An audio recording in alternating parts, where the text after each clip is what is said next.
Every second you waste is a second you never get back. Yet most people live as if time is unlimited. They drift through the day, delay what matters, and eventually die with their potential still buried inside. But here's something few people ever hear. One simple daily ritual can start to rewire your entire life. This isn't about hype or motivation. It's about transformation, rooted in science, psychology, and neuroscience. A Harvard study that followed people for years revealed something powerful. Real change doesn't come from big dramatic events. It begins with a pattern, something small, repeated daily. A consistent habit reshapes the brain. New neural pathways form. Old patterns fade. Your future isn't built by sudden decisions. It's shaped by daily rituals. Most people think the mind controls life. In reality, your daily life controls your mind. That's why high performers fiercely protect their mornings. They don't wake up and react to the world. They create structure before chaos begins. The secret isn't doing more. It's doing fewer things, but doing them right and doing them every single day. Those small actions create powerful momentum that compounds over time. In this video, you'll learn a simple, science-backed ritual used by some of the world's most disciplined people. No fluff, no gimmicks, just the truth. But you have to listen fully. No distractions, no background noise. Be here. This is the moment you begin to break away from the old version of yourself. Welcome to Unstoppable Ascent, where we don't just talk about change, we live it. Hit that subscribe button. Let's rise. Rituals are not a trend. They're survival tools, coded into your biology. In moments of chaos, your brain searches for certainty. It craves order, rhythm, predictability. That's where rituals come in.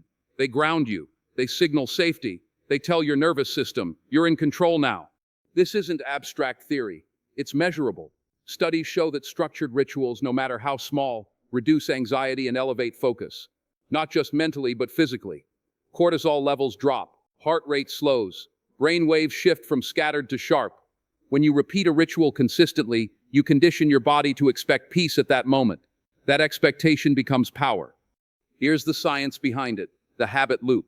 Every behavior is built on this three-part cycle: cue, routine, reward. A cue is the trigger. It could be waking up, hearing a sound, or feeling stress. The routine is the action that follows: stretching, meditating, writing, whatever you choose. The reward is what your brain gets out of it: calm, pride, clarity. When this loop is repeated, the brain learns. Over time, the cue alone starts pulling you into the behavior automatically. And here's what most people miss. Willpower is unreliable. But the habit loop doesn't need willpower. It just needs repetition. Once a ritual is locked in, it bypasses resistance. You no longer think about doing it. You just do. Like brushing your teeth. Like locking your door. The strongest minds in the world aren't disciplined because they're special. They've just mastered the art of designing rituals that align with who they want to become. And once that loop is in place, the transformation becomes automatic. Not forced. Not dramatic. Just inevitable. One loop at a time. They say it takes 21 days to build a habit. That's a lie. Real change doesn't show up in 3 weeks. It doesn't bend to your convenience. According to research from University College London, the average time it takes for a new habit to stick is about 66 days, roughly 10 weeks. That's how long it takes to move from resistance to rhythm, from decision to identity. And most people quit before they even cross the halfway point. They expect change to be quick, comfortable, easy. But change, real change, is war. Not with the world, but with yourself. Those first few days, they're fueled by emotion. You feel inspired. You feel alive. Then the emotion fades, and the test begins. You wake up one day, and it doesn't feel good anymore. The novelty is gone. That's when most people give up. But those who stay in it, who move through the drag and the doubt, they unlock something most never reach: momentum. And momentum doesn't whisper, it roars. That's why you need a 10-week lens. Not 10 days, not 10 tries. 10 weeks of showing up. Even when it's hard, even when it's boring, especially when no one's watching. Because the truth is, your future isn't built in dramatic breakthroughs. It's shaped in silence. In the days you don't feel like it, but you do it anyway. That's where the wiring happens. That's when your brain starts to believe you, starts to follow your lead. You want to change your life? You've got to outlast your old one. You've got to show your mind what consistency feels like. 10 weeks. That's the price. And once you cross it, you don't just have a habit. You have a new standard. One you don't rise to. one you refuse to fall below. There's a reason why some habits unlock everything else. They're called keystone habits. Not because they're big, but because they trigger a chain reaction. One small action that shifts how you see yourself and how you show up. You don't need to change 10 things. You need to find one, just one that makes the others easier to follow. Waking up early, writing for 5 minutes, making your bed, drinking water first thing in the morning. These seem small, too small to matter. But they're not about the task. They're about what that task says to your mind. I'm in control, and control is everything. You see, most people try to build better lives with scattered energy. They want more discipline, more focus, more confidence without realizing those are symptoms. Keystone habits are the root. They pull the weight. And once they're in place, you don't fight for momentum, you ride it. But here's the truth. Your keystone habit has to mean something to you. It has to carry emotional weight. Because when you don't feel like it, logic won't save you. Emotion will. That habit has to say, this is who I am now. Not someday. Not when it's convenient. Now. And what's wild is how fast it spreads. You start journaling each morning, and suddenly you eat better. You walk more. You speak clearer. Not because you planned it, but because your identity shifted. That one ritual became the proof. The proof that change is real, that it's working, that it's possible. And when the world tries to pull you off course, and it will, your keystone habit becomes your anchor. It grounds you, reminds you, holds you steady while the storm passes. And once that anchor's set, you stop chasing discipline. You become it. Most people are waiting for happiness to hit them like lightning. A raise, a vacation, a relationship. They wait for something big. But the mind doesn't work like that. It responds to repetition, not reward. And here's the secret. Joy isn't something you chase. It's something you plant. Every day, in small, quiet moments. 5 minutes. That's all it takes. 5 minutes of gratitude. 5 minutes of kindness. 5 minutes of stepping outside your own storm and remembering what's still good. Science calls it mood regulation. Neuroscience shows it literally rewires your brain, shifts it out of survival mode and into connection. But this ain't about science. It's about soul. It's about taking control of the inner weather before the world throws its chaos at you. You can write one sentence. I'm thankful I woke up today. That's it. One act of presence. You can text someone. I was thinking of you. You matter. No grand speeches. No applause. Just 5 seconds of sincerity. And here's the wild part. It's not about them. It's about you. Because when you give something real, your brain floods with dopamine, oxytocin, serotonin, chemicals of peace, chemicals of power. You're not just making someone's day. You're anchoring your own. You don't need perfect circumstances to feel alive. You need perspective. And perspective doesn't come from getting more. It comes from noticing more. Noticing what you've already got. The breath, the chance, the lesson, the fact that you're still here when others aren't. The ones who master this, they don't wait for joy. They build it quietly, daily, 5 minutes at a time. And over time, that joy becomes armor, not fake smiles, not toxic positivity, real joy, rooted joy, the kind that doesn't break when the world pushes, the kind that makes you unshakable. Gratitude isn't soft. It's not some feel-good exercise you do when life's already going right. No, gratitude is a weapon. It's what you reach for when the mind starts to spiral, when the world gets heavy, when the fight in you feels thin. And the most powerful way to use it, write it down. One line, every day. You don't need a leather journal or the perfect pen. You need honesty. You need presence. Just take 60 seconds and write one moment from your day. Something you're thankful for. It could be your child's laugh, the warmth of your bed, the fact that your lungs are still working. It doesn't have to be deep. It just has to be real. Because what you're doing is training your brain to look for light. And the more it looks, the more it finds. Neurologists have studied this. When you write what you're grateful for, it increases serotonin levels. That's not poetry, that's biology. Gratitude journaling rewires your thought patterns. It weakens negative thinking. It sharpens focus. It makes the mind more resilient to stress. And at night, when your thoughts are usually loud, it helps you rest. Because the brain remembers what you wrote, and it lets go of what it doesn't need to carry. But you've got to mean it. Don't write the same 3 things every day like it's homework. Search for the detail, the texture. I'm thankful for the quiet moment I had with my coffee this morning. That's how you bring your mind back to the now. That's how you stop it from chasing what's missing. And if you do it long enough, something strange happens. You stop waiting for happiness to arrive. You start realizing it's already here, buried in the ordinary, waiting to be written. One moment, one line, one night at a time. You can't change what you don't see. Most people think their habits are choices. They're not. They're responses, automatic reactions to invisible triggers. You walk into a room and reach for your phone. You sit on the couch and your mind tells you to scroll, to snack, to drift. And you don't even ask why, because the cue has been planted and it's running the show. But here's the truth. Awareness is the first lever of power. The moment you start spotting your cues, you start disrupting the script. You reclaim the role of author. And it starts with observation, not judgment, not shame, just watching. What pulls you off course? What time of day do you start slipping? What room makes you lose focus? What person drains your willpower? Once you see the pattern, you change the environment. That's how the pros do it. You don't rely on motivation. You rely on design. You want to stop mindless scrolling?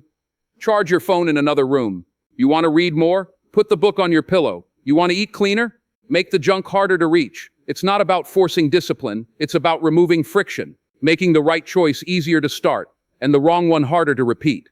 You can't win a battle you're not even aware you're in. That's why cue awareness is so powerful. It shifts your mind from victim to strategist. And when you move through your day with that kind of clarity, when you see the trap before it's sprung, you stop living on autopilot. You stop handing your future to invisible habits. You take it back. One small shift in the room, one small move in the routine. That's all it takes to start a new rhythm. A rhythm that doesn't pull you down, but pulls you forward. Change doesn't stick because most people try to build it from scratch. They think willpower is enough, that they can muscle their way into a new life. But the mind isn't built for force. It's built for rhythm. And if you want to create something new, you need to tie it to something that already exists. That's where habit stacking comes in. It's not about starting from zero. It's about anchoring the new to the familiar. You already brush your teeth. You already boil the kettle. You already lock the door at night. Those actions are locked in, automatic, unquestioned. Now you use them as cues. You piggyback your new habit on top of something old. Like this. After I brush my teeth, I'll say one thing I'm grateful for. After I pour my coffee, I'll write down one intention for the day. After I close my laptop, I'll take 3 deep breaths before I move on. You see what's happening? You're not forcing change. You're sliding it in quietly, precisely, into a groove your brain already trusts. That's how you bypass resistance. That's how you reduce friction. The old habit becomes the trigger. The new one becomes the reward. And over time, they fuse. But don't just stack anything. Stack what matters. Choose one small habit that aligns with who you want to be. Not 10, 1, keep it tight. Keep it sacred. Because when you do it this way, it's not just a habit. It's a declaration. Every repetition says, this is who I am now. You do that enough times, and the brain stops asking questions. It stops negotiating. And one day you realize the thing you had to force has become the thing you can't live without. That's not discipline. That's design. The mind craves rhythm. It doesn't trust chaos. It's wired to respond to patterns, to signals, to structure. That's why rituals work, not because they're complicated, but because they're consistent. And if you want to make your habits bulletproof, you can't just repeat them. You need to ritualize them. That means giving your mind a sequence it can follow, a doorway it can recognize, a signal that says we're stepping into something sacred now. It could be as simple as this. Sit down, close your eyes, breathe in for 4, out for 6, then reflect, then write. That's it. But you do it the same way every time. Fixed steps, same order, same flow. And over time, your brain begins to anticipate it.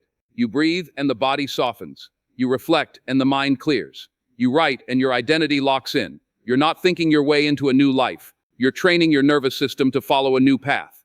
See, when your ritual has structure, it creates psychological safety. Your brain says, I know this place. I know what comes next. And with that safety comes focus, comes flow. The distractions get quieter. The resistance loses its edge. You stop wandering. You land. Most people fail not because they lack effort, but because they lack rhythm.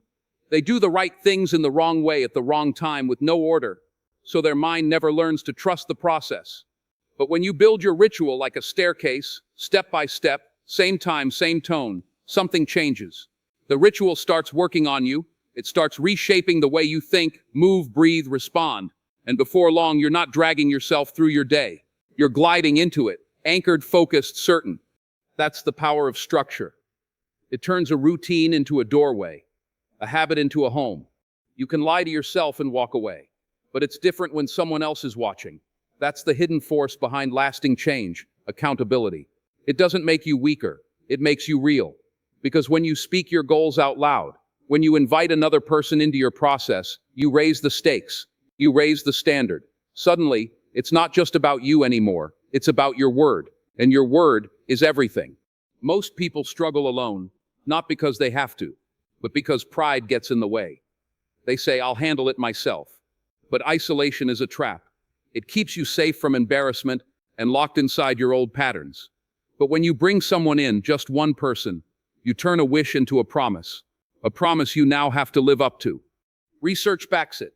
Studies show that people who commit to their goals with another person, a coach, a partner, a small group, are up to 95% more likely to follow through.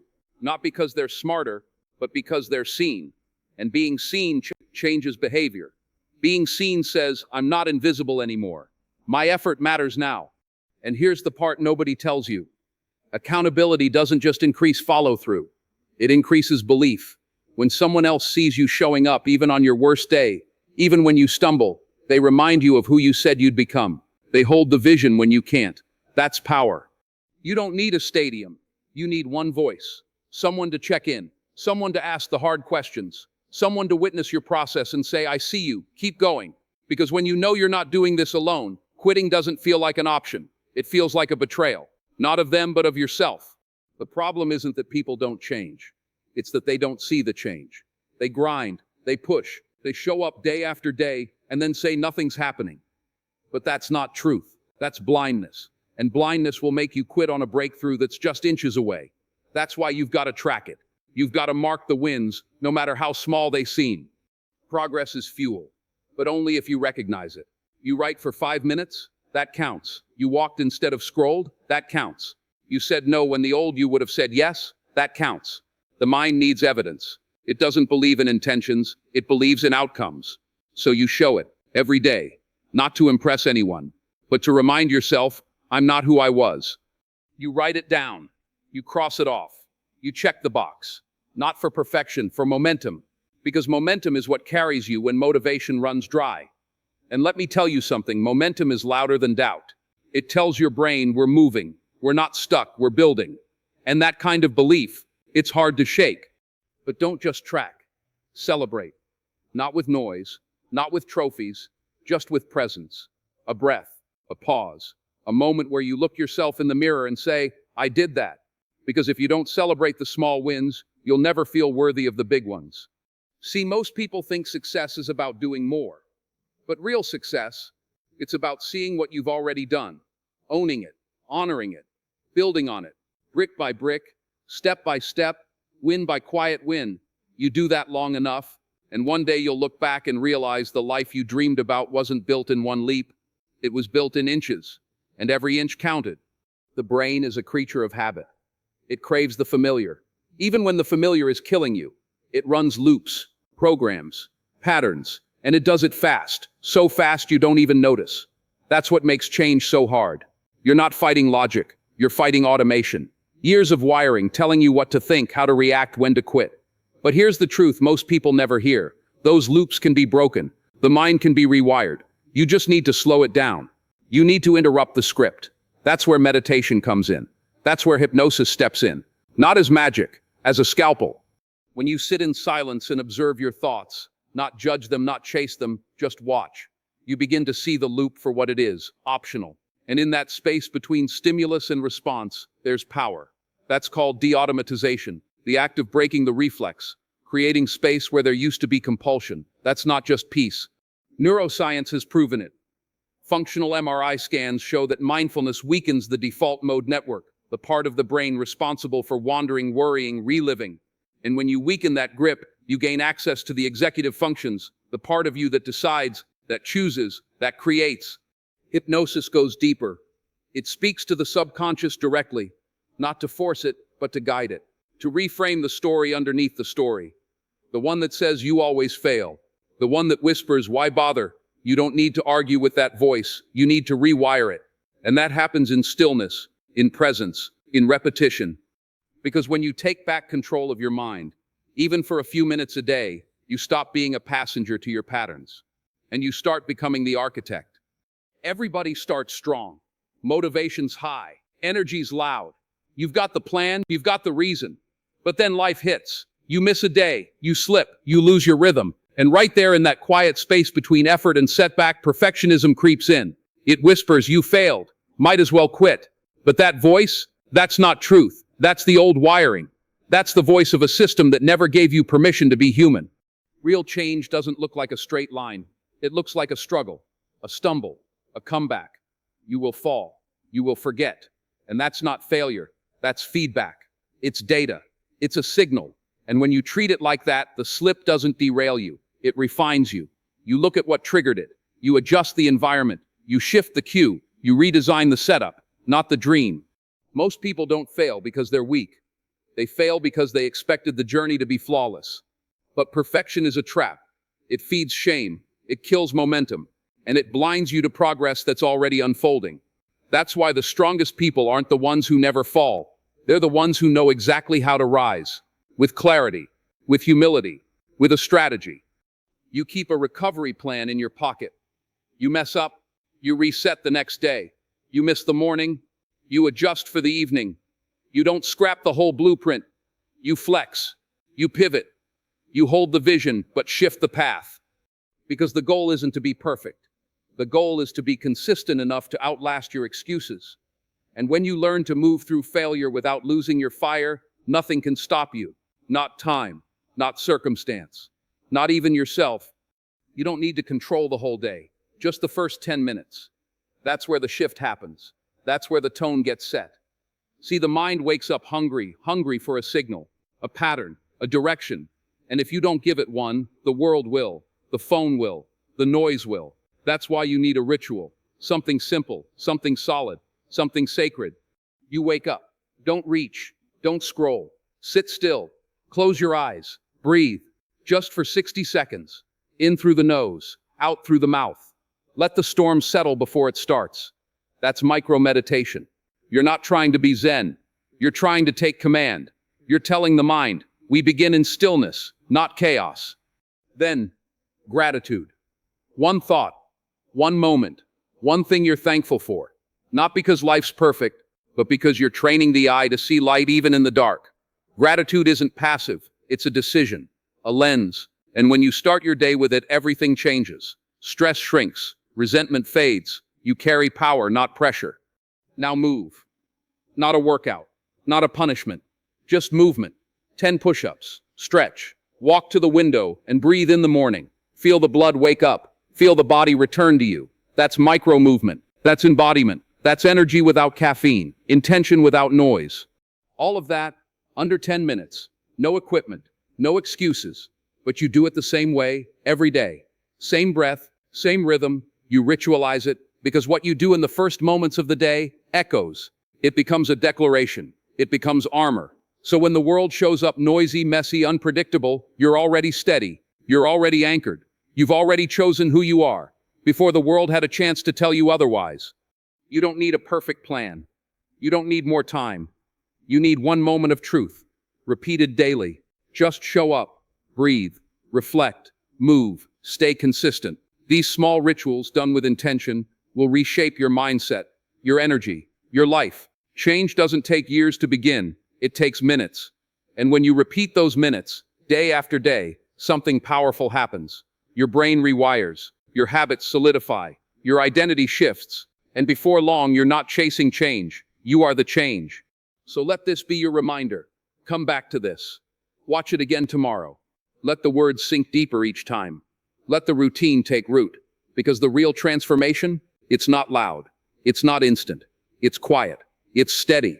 It's earned in the small choices you make when no one's watching. If this moved you, helped you, or made you think like this video.